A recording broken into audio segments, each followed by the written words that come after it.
Hi friends, வாங்க பஜ்ஜி சாப்பிட. பார்த்தீங்களா, வாழைக்காய் பஜ்ஜி. அப்புறம் மணியாவுக்காக இது பாருங்க, இது வந்து வெங்காய பஜ்ஜி. ஏன்னா மணியா வந்து வாழைக்காய் சாப்பிட மாட்டார், அதனால் வெங்காய பஜ்ஜி மணியாவுக்கு. கடையில் ஹாஸ்டல் போயிட்டு வந்தாங்க. ஹாஸ்டல் போயிட்டு வந்தது சரி டீ குடிக்கலாம், பஜ்ஜி சாப்பிட்டு டீ குடிக்கலாம்னு நினச்சாங்க. எனக்கு அங்கே கடையில் சாப்பிட பிடிக்கல. சரி வீட்லேயே கொஞ்சம் மாவு வாங்கிட்டு வந்து செஞ்சுக்கலாம், வாழைக்காய் இருக்குன்னு சொல்லிட்டு வந்து வீட்லேயே போட்டுட்ருக்குறோம். ஏன்னா கடையில் அவங்க எப்படி போடுவாங்கன்னு தெரியாது. சரிங்களா, நம்ம வீட்டில் போட்டுட்டா நமக்கு திருப்தியாக இருக்குது. சரிங்களா, அது வரைச்சி இது வரங்க கடைசியாக இதான் சுத்தமாக நம்ம செய்கிறோம். அவங்க வந்து எப்படி செய்கிறாங்கன்னு நமக்கு தெரியாது, அதனால் நமக்கு சாப்பிட பிடிக்கல.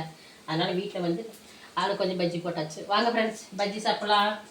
பாருங்க, வாழைக்காய் பஜ்ஜி இருக்குது, வெங்காய பக்கா இருக்குது.